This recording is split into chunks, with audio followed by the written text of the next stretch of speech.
ನಮಸ್ಕಾರ. ಏಷ್ಯಾನೆಟ್ ಸುವರ್ಣ ನ್ಯೂಸ್ನ ವಿಶೇಷ ಕಾರ್ಯಕ್ರಮಕ್ಕೆ ಸ್ವಾಗತ. ನಾನು ಅಮೃತಾ ಗೌಡ.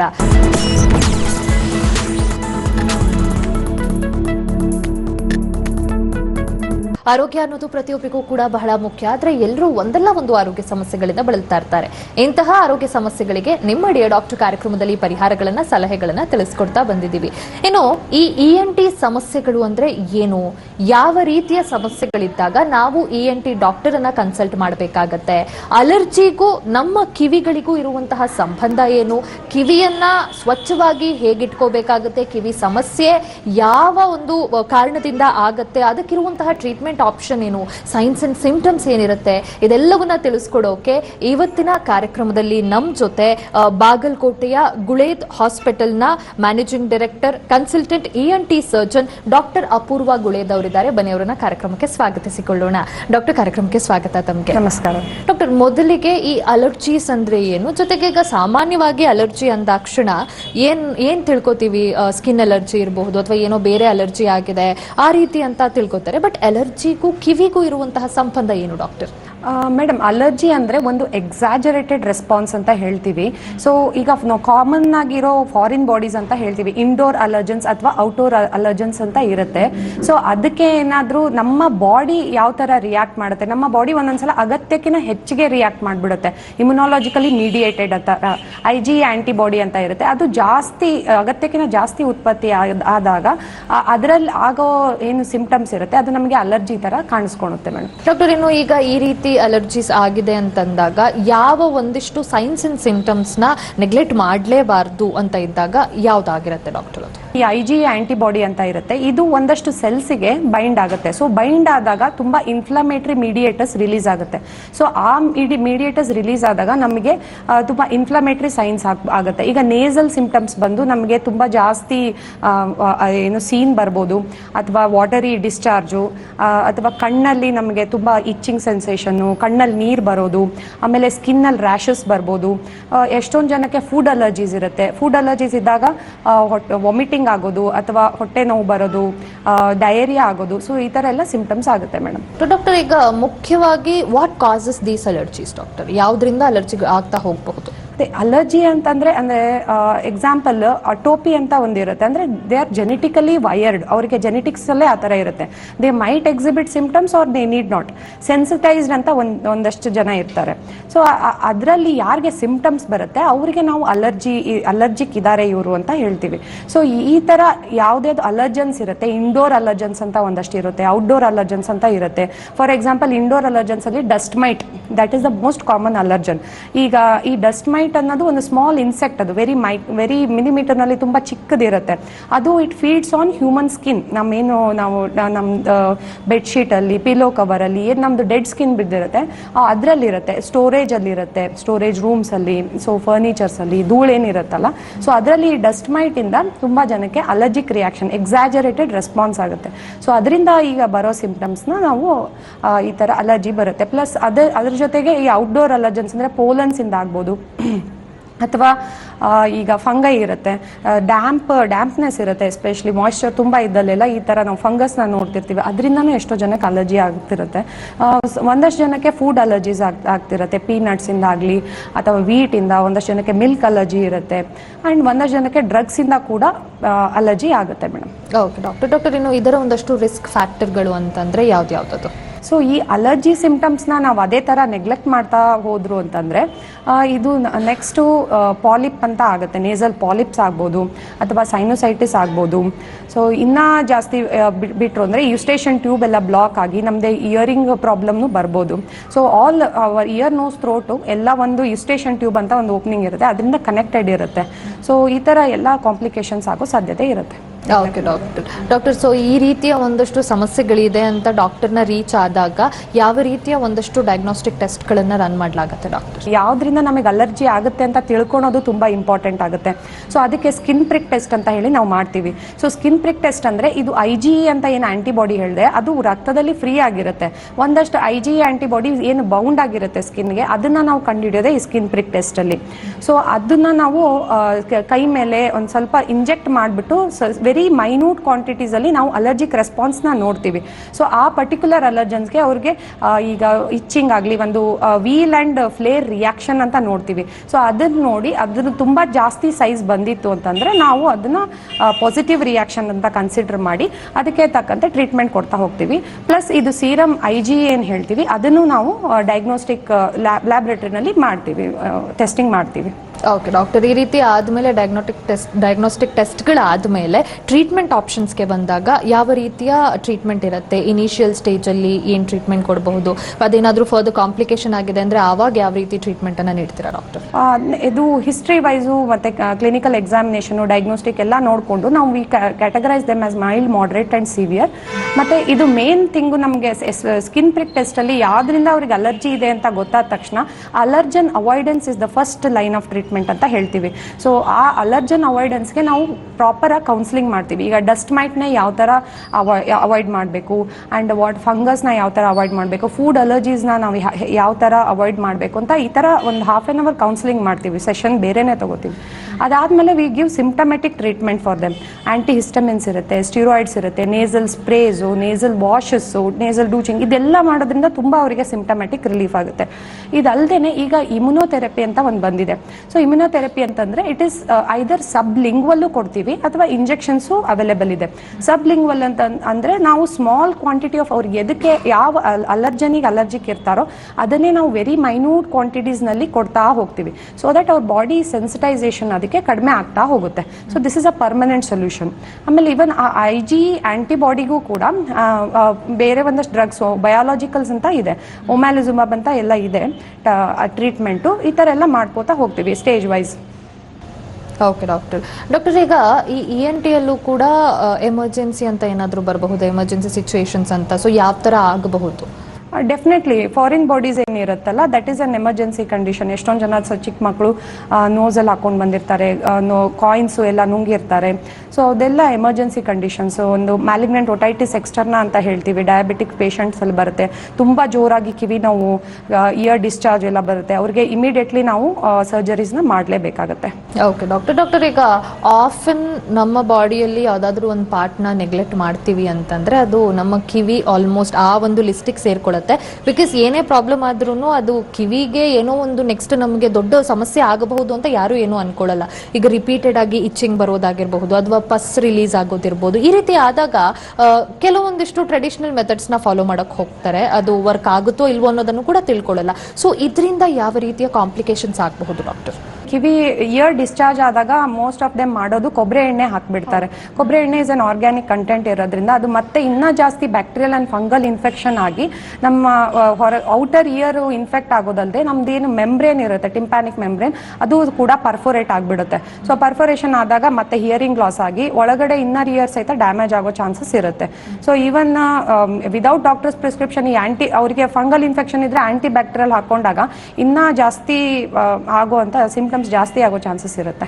ಓಕೆ ಡಾಕ್ಟರ್, ಇನ್ನ ಈ ಒಂದು ಸಮಸ್ಯೆ ಅಂತ ಬಂದಾಗ ವರ್ಟಿಗೋ ಅನ್ನೋದು ಒಂದು ಸಮಸ್ಯೆ ಬಗ್ಗೆ ಕೇಳ್ಪಟ್ಟಿದ್ದೀವಿ. ಸಡನ್ ಆಗಿ ತಲೆ ಸುತ್ತು ಬೀಳ್ತಿರ್ತಾರೆ. ಬಟ್ ತಲೆ ಸುತ್ತು ಬೀಳ್ತಾ ಇರೋದಕ್ಕೆ ನಮ್ಮ ಕಿವಿಯಿಂದ ಆಗ್ತಿರಬಹುದು ಅನ್ನೋದೇ ಯಾರಿಗೂ ಗೊತ್ತಿರಲ್ಲ. So what is it? ಈ ತಲೆ ಸುತ್ತುವಿಕೆಗೂ ಕಿವಿಗೂ ಇರುವಂತಹ ಸಂಬಂಧ ಏನು? ಈ ವರ್ಟಿಗೋ ಅನ್ನೋ ಸಮಸ್ಯೆ ಏನದು ಡಾಕ್ಟರ್?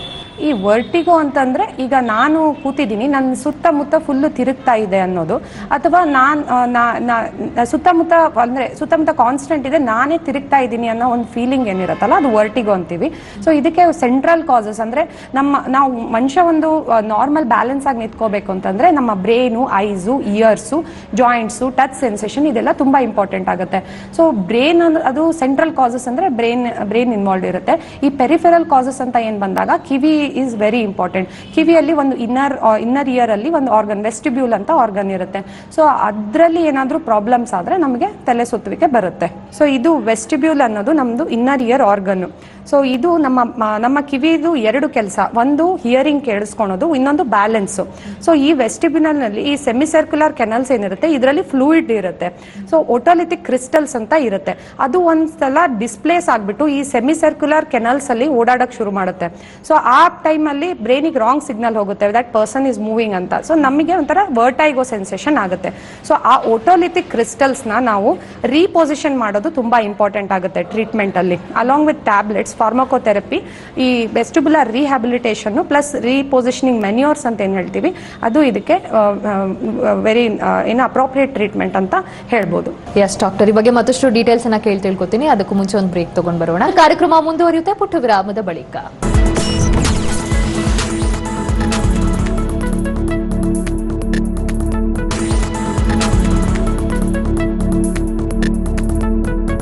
ವಿರಾಮದ ಬಳಿಕ ಕಾರ್ಯಕ್ರಮಕ್ಕೆ ಮತ್ತೊಮ್ಮೆ ಸ್ವಾಗತ. ಡಾಕ್ಟರ್, ಈಗ ಈ ತಲೆ ಸುತ್ತುವಿಕೆ ಅನ್ನೋದನ್ನೇ ತಗೊಂಡಾಗ ಕೆಲವರು ತುಂಬಾ ಹೆಲ್ದಿ ಆಗಿರ್ತಾರೆ, ಯಾವುದೇ ರೀತಿಯ ಒಂದಷ್ಟು ಪ್ರಾಬ್ಲಮ್ಸ್ ಮುಂಚೆ ಬಂದಿರೋದಿಲ್ಲ, ಮತ್ತೆ ಅವ್ರಿಗೆ ರೀಸೆಂಟ್ ಟೈಮಲ್ಲೂ ಕೂಡ ಯಾವುದೇ ರೀತಿಯ ಅಲರ್ಜಿ ಆಗಿರಲ್ಲ, ಬಟ್ ಸಡನ್ ಆಗಿ ತಲೆ ಸುತ್ತುವಿಕೆ ಬರೋದು, ವಾಮಿಟಿಂಗ್ ಸೆನ್ಸೇಷನ್ ಆಗೋದು, ಈ ರೀತಿಯಾಗಿ ಡಾಕ್ಟರ್ ಹತ್ರ ಹೋದಾಗ ಅದು ENT ಸಮಸ್ಯೆ ಅಂತ ಹೇಳ್ತಾರೆ. ಯಾಕೆ ಆ ಥರ ಯಾವುದೇ ರೀತಿಯ ಸಿಂಪ್ಟಮ್ಸ್ ಇಲ್ಲದೆ ಸಡನ್ ಆಗಿ ಯಾಕೆ ಆಗಬಹುದು ಡಾಕ್ಟರ್? ಅದು ಏನು ಸಮಸ್ಯೆ ಆಗಿರುತ್ತೆ? ಅದು ನಾವು ಅದೇ ಕರೆಕ್ಟಾಗಿ ಹಿಸ್ಟ್ರಿ ತಗೋಬೇಕಾಗತ್ತೆ ನಾವು ಈ ಥರ ಯಾವುದೇ ವರ್ಟಿಗೋ ಪೇಷಂಟ್ ಬಂದರೆ. ಸೊ BPPV ಅಂತ ಏನು ಹೇಳ್ತೀವಿ, that is the most common inner ear problem which causes vertigo. So BPPV ಅಂದರೆ ಬೆನೈನ್ ಪೆರಾಕ್ಸಿಸ್ಮಲ್ ಪೊಸಿಷನಲ್ ವರ್ಟಿಗೋ ಅಂತ ಹೇಳಿ. ಸೊ ಇದು ಓಟೋಲಿಥಿಕ್ ಕ್ರಿಸ್ಟಲ್ಸ್ ಏನಿರುತ್ತೆ ಅದು ಡಿಸ್ಪ್ಲೇಸ್ ಆದಾಗ ಆಗುವಂಥ ಸಮಸ್ಯೆ. ಅದಲ್ಲದೆ ನಮಗೆ ವೆಸ್ಟಿಬ್ಯುಲರ್ ಮೈಗ್ರೇನ್ ಅಂತ ಕೂಡ ಆಗ್ಬೋದು. ಇದರಲ್ಲಿ ತಲೆ ಸುತ್ತು ಬರ್ಬೋದು, ಬರಲಿಕ್ಕಿಲ್ಲ, but headache one is a common feature. Plus motion sickness ತುಂಬ ಇರುತ್ತೆ. ನೀವೇನು ಹೇಳಿದ್ರಲ್ಲ, ವಾಮಿಟಿಂಗ್ ಸೆನ್ಸೇಷನ್ನು, ಓಡಾಡೋಕ್ಕೆ, ನನಗೆ ಟ್ರಾವೆಲ್ ಮಾಡೋಕ್ಕೆ ಆಗಲ್ಲ, ಅಥವಾ ಒಂದಷ್ಟು ಸ್ಮೆಲ್ಲಿಂದ ಟ್ರಿಗರ್ ಆಗಿರುತ್ತೆ ಅವ್ರಿಗೆ, ಅಥವಾ ಒಂದಷ್ಟು ಸ್ಟ್ರೆಸ್ ಇರುತ್ತೆ, ಸ್ಲೀಪ್ಲೆಸ್ನೆಸ್, ಲ್ಯಾಕ್ ಆಫ್ ಸ್ಲೀಪ್, ಅಥವಾ ಅಸಿಡಿಟಿ ಪ್ರಾಬ್ಲಮ್ಸ್ ಇರುತ್ತೆ. ಇದರೆಲ್ಲದಿಂದ ಟ್ರಿಗರ್ ಆಗಿ ಆಗುವಂಥ ಸಮಸ್ಯೆ ವೆಸ್ಟಿಬ್ಯುಲರ್ ಮೈಗ್ರೇನ್. ಇನ್ನೂ ಒಂದು ಸಮಸ್ಯೆ ಮೀನಿಯರ್ಸ್ ಅಂತ ಹೇಳ್ತೀವಿ. ಮೀನಿಯರ್ಸ್ ಅಲ್ಲಿ ತುಂಬ ಕಿವಿ ಗುಯಿ ಅನ್ನೋದು ಇರುತ್ತೆ ಅಲಾಂಗ್ ವಿತ್ ವರ್ಟೈಗೋ, ಮತ್ತೆ ಹಿಯರಿಂಗ್ ಲಾಸ್ ಇರುತ್ತೆ ಅವ್ರಿಗೆ. ಸೊ ಇದನ್ನ ಆಮೇಲೆ ಎಷ್ಟೊತ್ತವ್ರಿಗೆ ವರ್ಟೈಗೋ ಬರುತ್ತೆ, ಯಾವ ಸಮಯದಲ್ಲಿ ಬರುತ್ತೆ, ಇದನ್ನೆಲ್ಲ ನಾವು ಕೇಳ್ತಾ ಡೀಟೇಲ್ ಆಗಿ ಹಿಸ್ಟ್ರಿ ತಗೊಂಡಾಗ ನಾವು ಒಂದು ಪ್ರಾಪರ್ ಡಯಾಗ್ನೋಸಿಸ್ಗೆ ಬರ್ತೀವಿ. ಸೊ ಅದರ ಪ್ರಕಾರ ನಾವು ಟ್ರೀಟ್ಮೆಂಟ್ ಕೊಡ್ತಾ ಹೋಗ್ತೀವಿ. ಓಕೆ ಡಾಕ್ಟರ್, ಆಫನ್ ಈ ರೀತಿ ಸಮಸ್ಯೆ ಆದಾಗ ಡಾಕ್ಟರ್ ಅವರು ಇಯರಿಂಗ್ನೇ ಕಳ್ಕೊಂಡ್ಬಿಡ್ತಾರೆ, ಮತ್ತೆ ಕೇಳಿಸ್ಕೊಳ್ಳೋಕೆ ಆಗೋದೇ ಇಲ್ಲ ಅವ್ರಿಗೆ ಮೆನಿ ಟೈಮ್ಸ್, ಬಿಕಾಸ್ ಡಾಕ್ಟರ್ ಹೇಳೋದು ಇಟ್ ಇಸ್ ಟೂ ಲೇಟ್, ನೀವು ತುಂಬ ತಡವಾಗಿ ಬಂದ್ರಿ ಅಂತ. So when is the right time? ಈ ರೀತಿ ಸಮಸ್ಯೆ ಇದ್ದಾಗ ಯಾವಾಗ ತಡ ಮಾಡದೆ ನಾವು ಡಾಕ್ಟರ್ನ ಸೀಕ್ ಮಾಡಿ? First episode, any time first episode hearing loss ಇದ್ದಾಗ, because sudden hearing sensitive hearing loss ಇರುತ್ತೆ, that is reversible with treatment. So ಆವಾಗ ಎನಿ ಸಿಂಪ್ಟಮ್ ಇಮಿಡಿಯೇಟ್ ಬಂದಾಗನೇ ಡಾಕ್ಟರ್ನ ENT ಸರ್ಜನ್ನ ಕನ್ಸಲ್ಟ್ ಮಾಡೋದು ಸೂಕ್ತ ಅಂತ ನನ್ನ ಅನಿಸಿಕೆ. ಓಕೆ ಡಾಕ್ಟರ್, ಸೊ ಈ ರೀತಿ ಬಂದಾಗ ಯಾವ ರೀತಿಯ ಟೆಸ್ಟ್ಗಳಾಗಿ ಯಾವ ರೀತಿ ಟ್ರೀಟ್ಮೆಂಟ್ ಆಪ್ಷನ್ಸ್ ಅವ್ರಿಗೆ ಲಭ್ಯ ಇರುತ್ತೆ ಡಾಕ್ಟರ್? ವರ್ಟೈಗೋ ಅಂತ ಸಮಸ್ಯೆ ಬಂದಾಗ ಫಸ್ಟ್ ಎಪಿಸೋಡ್ಗೆ ಅವ್ರು ಬಂದ್ರು ಅಂದರೆ ನಾವು ಡೀಟೇಲ್ ಆಗಿ ಹಿಸ್ಟ್ರಿ ತಗೋತೀವಿ. ಆಲ್ಮೋಸ್ಟ್ ಒಂದು 45 to 50 ಮಿನಿಟ್ಸ್ ಪೇಷಂಟ್ಸ್ ಹತ್ರ ಕೂತ್ಕೊಂಡು ಯಾವಾಗ ಆಯಿತು ಅವ್ರಿಗೆ ಸಮಸ್ಯೆ, ಯಾವಾಗ ಎಪಿಸೋಡ್ ಬಂತು, ಎಷ್ಟು ನಿಮಿಷ ಇತ್ತು, ಯಾವ ಬೆಳಗ್ಗೆ ಬಂತ, ಮಧ್ಯಾಹ್ನ ಬಂತ, ಈ ಥರ ಎಲ್ಲ ಡೀಟೇಲ್ ಆಗಿ ಟ್ರೀಟ್ಮೆಂಟ್ ಕೇಳಿಕೊಂಡು, ಹಿಸ್ಟ್ರಿ ಕೇಳಿಕೊಂಡು, ಅದಾದಮೇಲೆ ನಾವು ಅವ್ರಿಗೆ ಒಂದಷ್ಟು ಟೆಸ್ಟ್ಸ್ನ ಪರ್ಫಾರ್ಮ್ ಮಾಡ್ತೀವಿ. ಮೆನ್ಯೂರ್ಸ್ ಅಂತ ಹೇಳ್ತೀವಿ. ಅದು ಒಂದಷ್ಟು ಡಯಾಗ್ನೋಸ್ಟಿಕ್ ಇರುತ್ತೆ, ಒಂದಷ್ಟು ಥೆರಪೆಟಿಕ್ ಇರುತ್ತೆ. ಸೊ ಈ ಥರ ಎಲ್ಲ ಮೆನ್ಯೂರ್ಸ್ನ ಪರ್ಫಾರ್ಮ್ ಮಾಡಿದ್ಮೇಲೆ ನಮಗೆ ಒಂದು ಡಯಾಗ್ನೋಸಿಸ್ಗೆ ನಮಗೆ ಬರ್ತೀವಿ, ಕನ್ಕ್ಲೂಷನ್ಗೆ. ಅದರ ಪ್ರಕಾರ ನಾವು ರೀಪೊಸಿಷನಿಂಗ್ ಮೆನ್ಯೂರ್ಸ್ ಅಂತ ಮಾಡ್ತೀವಿ. ನಾನೇನು ಹೇಳಿದ್ನಲ್ಲ, ಓಟೋಲಿಥಿಕ್ ಡೆಬ್ರಿಸ್ ಅಕಸ್ಮಾತ್ BPPV ಪೇಷಂಟ್ಸ್ ಅಲ್ಲಿ ಅದು ರೀಪೊಸಿಷನ್ ಮಾಡ್ತೀವಿ ನಾವು. So if it is not in the right place, ಅದನ್ನ ಕರೆಕ್ಟ್ ಪ್ಲೇಸಿಗೆ ಹಾಕುವಂತ ಒಂದಷ್ಟು ರೀಪೊಸಿಷನಿಂಗ್ ಮೆನ್ಯೂರ್ಸ್ ಇರುತ್ತೆ. ಸೊ ಅದನ್ನ ಮಾಡಿ along with that associated pharmacotherapy ಮತ್ತೆ ವೆಸ್ಟಿಬ್ಯುಲರ್ ರಿಹ್ಯಾಬಿಲಿಟೇಷನ್ ಥೆರಪಿ ಅಂತ ಏನು ಹೇಳ್ತೀವಿ, ಅದನ್ನ ಹೇಳಿ ಲೈಫ್ ಸ್ಟೈಲ್ ಮಾಡಿಫಿಕೇಶನ್ ಮಾಡ್ಕೊಳಕ್ಕೆ, ವೆಸ್ಟಿಬ್ಯುಲರ್ ಮೈಗ್ರೇನ್ ಬಗ್ಗೆ ನಾನು ಏನು ಹೇಳಿದೆ, ಟ್ರಿಗರಿಂಗ್ ಫ್ಯಾಕ್ಟರ್ಸ್ ಹೇಗೆ ಅವಾಯ್ಡ್ ಮಾಡಬೇಕು, life style modifications especially sleep ಸೈಕಲ್ನ ಯಾವ ಥರ ರೆಗ್ಯುಲರ್ ಮಾಡ್ಕೋಬೇಕು, ಆ್ಯಂಡ್ ಅಸಿಡಿಟಿ ಪ್ರಾಬ್ಲಮ್ಸ್ ಇದ್ರೆ ಅದನ್ನು ಟ್ರೀಟ್ ಮಾಡ್ಕೋಬೇಕು. So all these underline causes ಬಗ್ಗೆ ಕೌನ್ಸಿಲಿಂಗ್ ಮಾಡಿ ನಾವು ಪೇಷಂಟ್ಗೆ ಟ್ರೀಟ್ಮೆಂಟ್ ಕೊಡ್ತೀವಿ. ಓಕೆ ಡಾಕ್ಟರ್, ಈಗ ಈ ರೀತಿ ಸಮಸ್ಯೆ ಆಗಿ ಹಿಯರಿಂಗ್ ಲಾಸ್ ಆಗಿದೆ, ಒಂದಷ್ಟು ದಿನ ಟ್ರೀಟ್ಮೆಂಟ್ ತಗೊಂಡ್ರೆ ಸರಿ ಹೋಗಬಹುದು ಅನ್ನೋ ರೀತಿ ಏನಾದರೂ ಇರುತ್ತಾ? Yes, sudden sensory neural hearing ಲಾಸ್ಗೆ ನಾವು ಟ್ರೀಟ್ಮೆಂಟ್ 1 ಮಂತ್ ಟ್ರೀಟ್ಮೆಂಟಿಂದ ಅವರಿಗೆ ಹುಷಾರಾಗುತ್ತೆ. But if it is permanent hearing loss, ನಾವು ಅದನ್ನು ಮತ್ತೆ ಆಡಿಯೋಮೆಟ್ರಿ ಅಂತ ಹೇಳಿ ಮಾಡ್ತೀವಿ. ಸೊ ಅದ್ರ ಮೂಲಕ ನೋಡಿಕೊಂಡು ಲೆವೆಲ್ಸ್ ಇರುತ್ತೆ, mild, moderate, severe hearing loss. So severe hearing losses ಪೇಷಂಟ್ಸಲ್ಲಿ ನಾವು ಹಿಯರಿಂಗ್ ಏಡ್ನ ಪ್ರಿಸ್ಕ್ರೈಬ್ ಮಾಡಬೇಕಾಗತ್ತೆ. ಓಕೆ ಡಾಕ್ಟರ್ ಇನ್ನು ಕೆಲವು ಮಕ್ಕಳು ಹುಡ್ತಾ ಚೆನ್ನಾಗಿರುತ್ತೆ, ಎಲ್ಲ ರೀತಿಯ ರೆಸ್ಪಾನ್ಸ್ ಇರುತ್ತೆ ಅವ್ರಿಗೆ.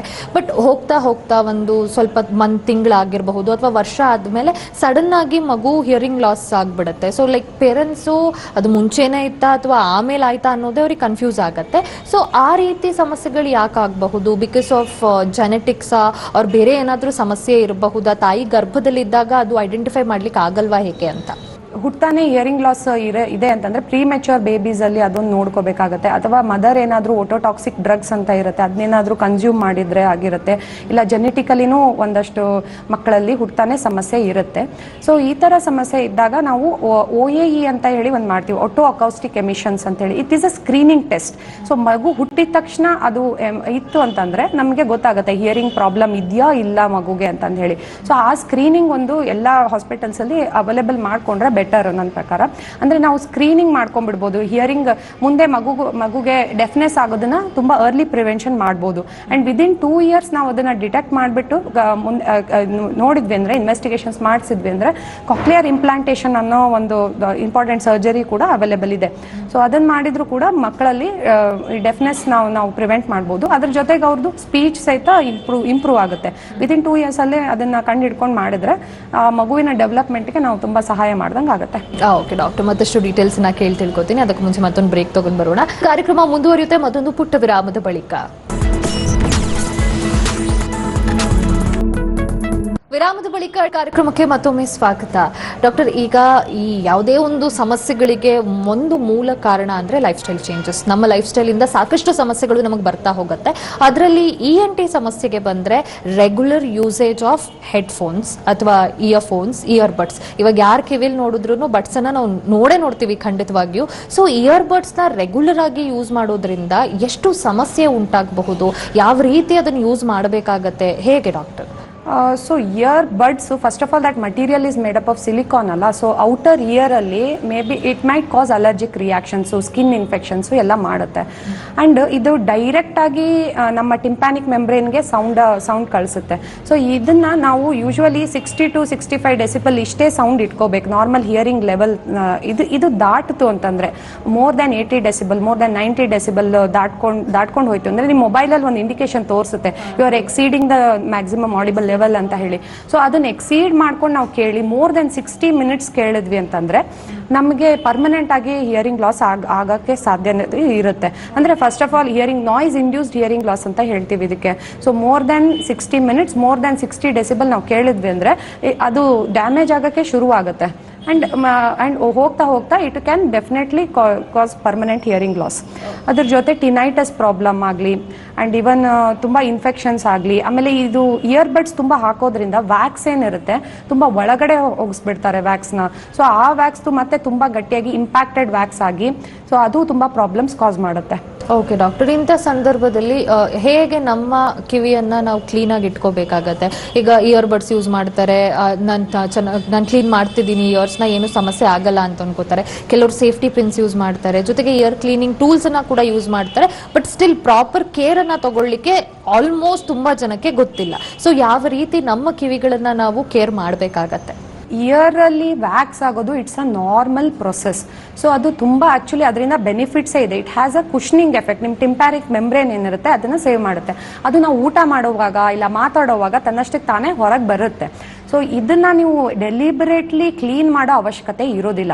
ಸೊ ಇದನ್ನ ಕ್ಲೀನ್ ಮಾಡಿಸ್ಕೋಬೇಕಂತ ತುಂಬಾ ಜಾಸ್ತಿ, ಅದೇ ನಾನು ಈಗೇನು ಹೇಳಿದೆ ಇಂಪ್ಯಾಕ್ಟೆಡ್ ವ್ಯಾಕ್ಸ್ ಅಂತ ಆದಾಗ ನೀವು ಅದಕ್ಕೆ ಸೂಕ್ತ ENT ಸರ್ಜನ್ ಭೇಟಿ ಮಾಡಿದ್ರೆ ಅವರು ಮೈಕ್ರೋಸ್ಕೋಪಿಕಲಿ ತೆಗಿತೀವಿ ನಾವು, ಅಥವಾ ಡ್ರಾಪ್ಸ್ ಸಜೆಸ್ಟ್ ಮಾಡ್ತೀವಿ ಸೊ ದಟ್ ಅದನ್ನ ಸ್ಮೂತ್ ಮಾಡಿ ಆಮೇಲೆ ನಿಧಾನಕ್ಕೆ ತೆಗಿತೀವಿ. ಸೊ ನೀವಾಗೆ ತೆಗಿಯಕ್ ಹೋದ್ರಿ ಏನಾದ್ರೂ ಫಾರಿನ್ ಬಾಡಿ ಅದೆಲ್ಲ ಹಾಕಿ ಪಿನ್ನು ಇಲ್ಲ ಕೀ ಚೇನು ಎಲ್ಲ ಹಾಕ್ಬಿಟ್ಟು ತೆಗಿತಿರ್ತಾರೆ. ಸೊ ಅದನ್ನ ತೆಗೆದಾಗ ನಿಮ್ಮ ಟಿಂಪ್ಯಾನಿಕ್ ಮೆಂಬ್ರೇನ್ ಏನ್ ಹೇಳ್ತೀವಿ ಅದು ಪರ್ಫೋರೇಷನ್ ಆಗೋ ಚಾನ್ಸಸ್ ತುಂಬಾ ಇರುತ್ತೆ. ಸೊ ಅದಲ್ದೇನೆ ನೀವು ಇಯರ್ಫೋನ್ಸ್ ಅಥವಾ ಇಯರ್ಬಡ್ಸ್ನು ಅಷ್ಟೇ ಹಿತವಾಗಿ ಮತ್ತು ಮಿತವಾಗಿ ಬಳಸಬೇಕು. ಹಿತವಾಗಿ ಅಂತಂದ್ರೆ ಲೆಸ್ ದೆನ್ 60 ಡೆಸಿಬಲ್ಸ್, ಮಿತವಾಗಿ ಅಂದ್ರೆ ಲೆಸ್ ದೆನ್ 60 minutes. ಅದಕ್ಕಿಂತ ತುಂಬಾ ಜಾಸ್ತಿ ಬಳಸಿದ್ರಿ ಅಂದ್ರೆ ನಿಮ್ದು ಹಿಯರಿಂಗ್ ಲಾಸ್ ಆಗೋದು ಪ್ರೊಸೆಸ್ ಸೆಟ್ ಆಗುತ್ತೆ ಅಂಡ್ ಪರ್ಮನೆಂಟ್ ಲಾಸ್ ಆಗೋ ಚಾನ್ಸಸ್ ತುಂಬಾ ಇರುತ್ತೆ. ಓಕೆ ಡಾಕ್ಟರ್ ಇನ್ನು ಗುಳೇದ ಆಸ್ಪತ್ರೆಯಲ್ಲಿ ಈ ರೀತಿ ENT ಸಮಸ್ಯೆಗಳಿಗೆ ಇರುವಂತಹ ಸೌಲಭ್ಯಗಳು ಯಾವುದು, ಸರ್ಜರಿ ಆಗಬೇಕು ಅಂದ್ರೆ ಅದಕ್ಕೆ ಏನೇನು ಫೆಸಿಲಿಟೀಸ್ ಇದಾವೆ doctor?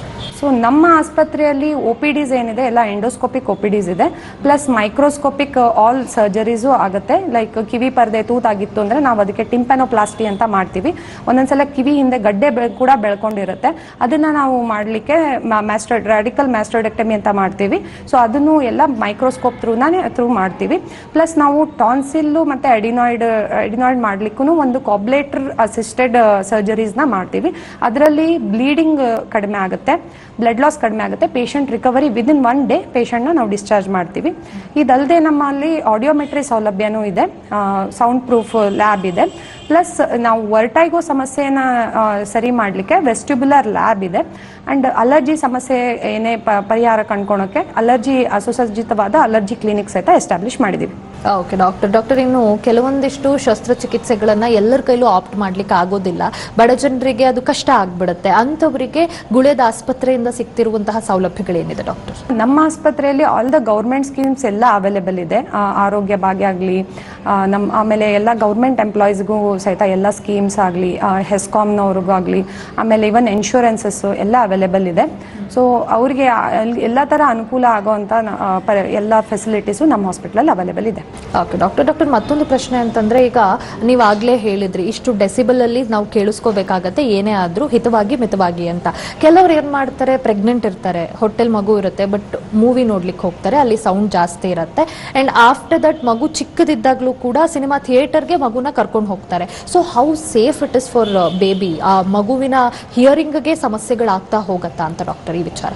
Definitely exposure, any loud exposure is not good for, ಅಂದ್ರೆ ಮೋರ್ ದನ್ 90 ಡೆಸಿಬಲ್ ಏನೇ ಇರಲಿ. ಈಗ ನೀವು ಬರೀ ಸಿನಿಮಾ ಅಷ್ಟೇ ಅಲ್ಲ, ಇವನ್ ಈ DJ ಸೌಂಡ್ಸು ತುಂಬಾ ಜಾಸ್ತಿ ಇರುತ್ತೆ, ಜಾತ್ರೆಗಳಲ್ಲೆಲ್ಲ ತುಂಬಾ ಯೂಸ್ ಮಾಡ್ತಾರೆ. ಪ್ಲಸ್ ಇದು ದೀಪಾವಳಿ ಟೈಮಲ್ಲಿ ಪಟಾಕಿ ಸೌಂಡು, ಇವೆಲ್ಲ ಮೋರ್ ದೆನ್ 90 ಡೆಸಿಬಲ್ ಯಾವುದೇ ಸೌಂಡ್ ಇದ್ರೂ it is harmful for your years.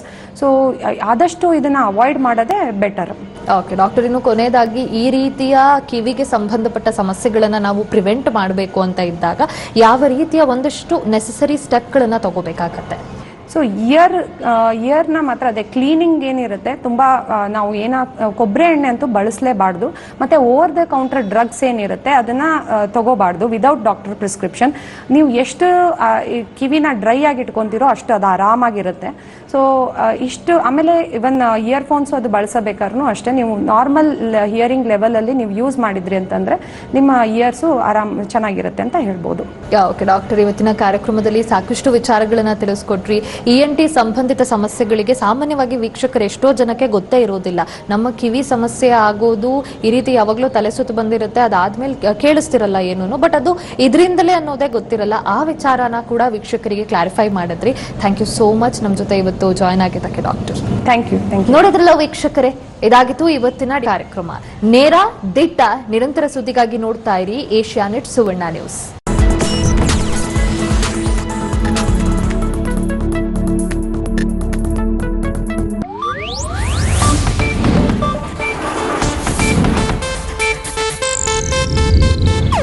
ಇದು ಏಷ್ಯಾನೆಟ್ ನ್ಯೂಸ್ ನೆಟ್ವರ್ಕ್ ಪ್ರಸ್ತುತಿ.